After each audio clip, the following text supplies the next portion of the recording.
بسم الله الرحمن الرحيم قل هو الله أحد الله الصمد لم يلد ولم يولد ولم يكن له كفوا أحد. بسم الله والحمد لله والصلاة والسلام على المبعوث رحمة للعالمين نبينا محمد وعلى آله وأصحابه والتابعين ومن تبعهم بإحسان إلى يوم الدين. Assalamu alaikum wa rahmatullahi wa barakatuhu. Chers frères et sœurs dans la foi authentique, le prophète Muhammad sallallahu alayhi wa sallam, après avoir reçu la révélation, Allah subhanahu wa ta'ala lui a donné l'ordre. Il a dit wa anzir ashiratakal aqrabin. Il a dit informe d'abord, prêche d'abord ceux qui sont proches de toi. Le prédicateur doit prêcher dans sa propre maison. Le prédicateur commence dans sa propre maison et c'est ce qu'il a fait. Il a prêché dans sa maison et il a aussi exhorté ses amis, parmi lesquels Abu Bakr al-Siddiq, qui était son ami avant la révélation. Abu Bakr al-Siddiq, après avoir embrassé l'islam, il n'a pas croisé les bras comme le font certains aujourd'hui. Quand on embrasse l'islam, on dort, on fait comme on veut. Donc, lorsqu'il a embrassé l'islam, il a vu le bien fondé de l'islam, il a vu l'importance de cette belle religion. Alors, qu'est-ce qu'il a fait? Il s'est donc mis à chercher à convaincre ceux qui croyaient aussi en lui. Parce qu'il faut retenir que Abu Bakr al-Siddiq, même avant la révélation, c'était aussi quelqu'un de confiance. Tout le monde, il a inspiré la confiance dans la société. Tout le monde lui faisait confiance. Donc, il a donc décidé de ne pas garder ce bien-là pour lui seul. Il a décidé de partager ce bien avec ses proches. Voilà pourquoi il a commencé à appeler ses proches à embrasser l'islam.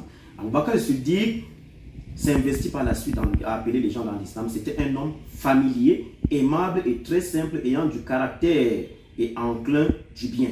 Les hommes de sa tribu le fréquentaient, se familiarisaient avec lui pour ses connaissances, pour son commerce et sa bonne compagnie. Il se mit donc à appeler ceux de ses contribuables qui avaient confiance en lui. Donc il s'est donc mis à les appeler. Et on va retenir que Abu Bakr al-Siddiq a islamisé plusieurs personnes, parmi lesquelles Othman ibn Affan. C'est lui qui a appelé Othman ibn Affan, qui était le troisième calife de l'islam. C'est lui qui l'a appelé à embrasser l'islam et Othman a cru en lui, il a embrassé l'islam. Il a également islamisé Az-Zubair ibn Awwam, qui était aussi un grand sahaba qui fait partie des Ashur Mubashirin Jannah, les 8 à qui on a promis le paradis, alors les 10 à qui on a promis le paradis alors qu'ils étaient encore vivants. Ils étaient au nombre de 10. Et Az-Zubair ibn Awwam fait partie de ceux-là. Il y a également Abdurrahman ibn Auf. C'est le fruit des efforts d'Abu Bakr al-Siddiq radiallahu anhu. C'est lui qui l'a islamisé. Abdurrahman ibn Auf qui fait également partie des Ashur Mubashirin Jannah. Les 10 à qui on a promis le paradis alors qu'ils étaient encore vivants. Il y a également Sa'd ibn Abi Waqqas. Sa'd ibn Abi Waqqas fait partie des Ashur Mubashirin Jannah. Ceux à qui on a promis le paradis de leur vivant, ils étaient vivants. On a dit, vous êtes des gens du paradis. Ces gens-là sont le fruit des efforts d'Abu Bakr al-Siddiq radiallahu anhu. Il y a également Talha ibn Ubaydullah qui fait également partie des 10 à qui on a promis le paradis alors qu'ils étaient vivants. Donc vous voyez les efforts qu'Abu Bakr al-Siddiq a fait. Parmi les Ashur Mubashirin Jannah, Abu Bakr al-Siddiq a islamisé plus de 5 lui seul.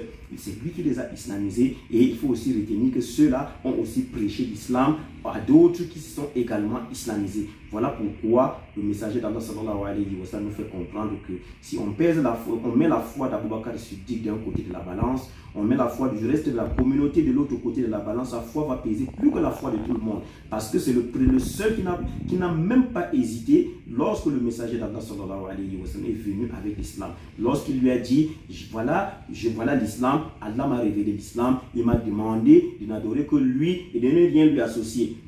Abu Bakr al-Siddiq n'a même pas hésité, alors il l'a suivi. Donc voilà les tout premiers musulmans que nous sommes en train de citer. Il faut aussi retenir que ces 8 que nous venons de citer sont les 8 qui ont devancé les autres. Après eux, on compte aussi parmi les premiers musulmans Bilal ibn Rabah. Bilal qui était un esclave. Il a aussi embrassé l'islam dès le début de l'islam. Il a embrassé l'islam malgré les tortures qu'il a subies. Son maître l'a fouetté, on l'a méprisé. Mais Bilal avait une foi ferme. Il est resté sur le droit chemin. Et beaucoup d'autres ont embrassé l'islam par la suite. Donc, il y a eu une entrée en masse Les gens ont commencé à embrasser l'islam et c'est après cette vague de conversion en islam que Allah subhanahu wa ta'ala a donné l'ordre au prophète sallallahu alayhi wa sallam de propager l'islam dans toute la péninsule arabique. Et on va voir par la suite comment ça s'est passé. Quel a été le comportement de ses compatriotes quand il a rendu l'islam public au grand jour, quand il est sorti avec le message, comment ça s'est passé, Inch'Allah, dans nos prochaines éditions. Barakallahu fikum, wassalamu alaikum wa rahmatullah wa barakatuhu.